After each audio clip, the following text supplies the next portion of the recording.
Olá, gente, tudo bem? Antes de mais nada, like no vídeo, inscrevam-se no canal, falar um pouquinho, talvez seja o último vídeo que eu vou fazer sobre o Last Dance. Já fiz um vídeo sobre o Jordan no beisebol, que indiretamente é sobre o Last Dance, fiz até antes do episódio do beisebol que foi lançado, mas eu queria falar justamente sobre o documentário em si.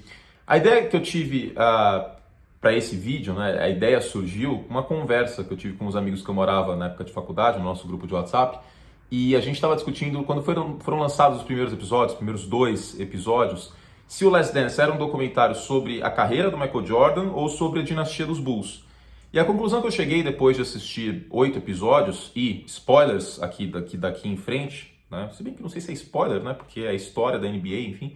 Mas é nenhum dos dois. Não é nem sobre só a carreira do Michael Jordan, nem sobre só a dinastia do Chicago Bulls. O Last Dance é sobre a história da NBA nos anos 80 e nos anos 90. Vai muito além dessas duas coisas. E fala até um pouco da história do beisebol, inclusive.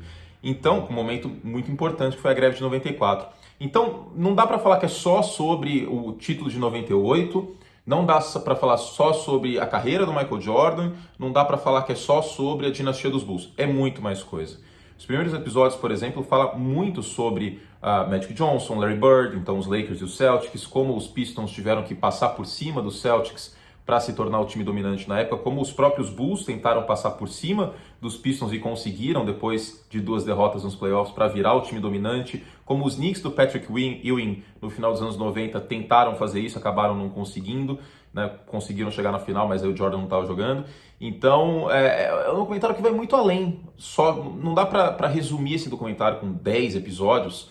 Os últimos serão lançados na próxima semana, na segunda que vem, de madrugada. Não dá para resumir esse documentário em só a carreira do Jordan ou só Bulls, etc. Fala muito mais coisa. Ele desmitifica aquela questão de que, um argumento que muita gente usa, de que o Jordan jogou contra ninguém, e não é verdade, né? O time dos Cavs no final dos anos 80 era forte, os Pistons a gente viu muito forte, os próprios Celtics, ainda com Larry Bird no meio dos anos 80 também fortes, o Jordan ganhou do Magic Johnson na primeira final que fez, o Clyde Drexler também na segunda. Então, tem esse outro ponto também, né? Como o Michael Jordan era tão dominante que ele impediu que personagens importantes da história da NBA não fossem campeões, né? Não é um documentário só sobre o Jordan, é um documentário também sobre Charles Barkley, né? Que foi um dos melhores jogadores da NBA, foi MVP no ano que chegou na final e acabou perdendo para os Bulls na época que o Barkley estava no Suns. É também sobre o Gary Payton, que era um excelente defensor, inclusive os últimos 2 episódios falam sobre isso, e acabou não levando o título para a cidade de Seattle. Sobre o próprio Drexler, né, que por conta de ter ele no time, o Portland Trail Blazers não draftou o Michael Jordan, e com certeza isso ficou na cabeça dele desde 84. Então é um documentário que vai muito além dos Bulls, enfim, de tudo, né? Valoriza bastante, a meu ver, o Detroit Pistons, os Bad Boys, Isaiah Thomas, Lambeer, Dennis Rodman. Fala bastante sobre o Dream Team também, de Barcelona 92.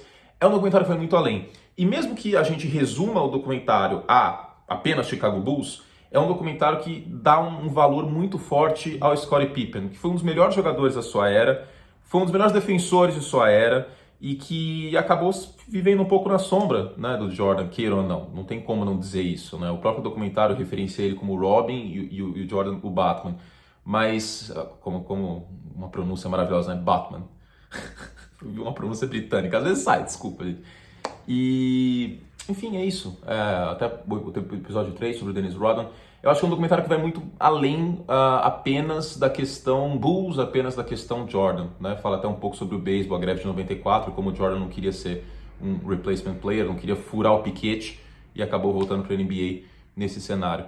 Então, fala sobre muitas coisas. É um documentário que eu realmente recomendo. Quem não assistiu ainda, veja, porque é muito, muito legal. E o importante é isso. Não é só sobre o Jordan, não é só sobre os Bulls, é sobre a NBA, é sobre esporte, é sobre relações de vestiário.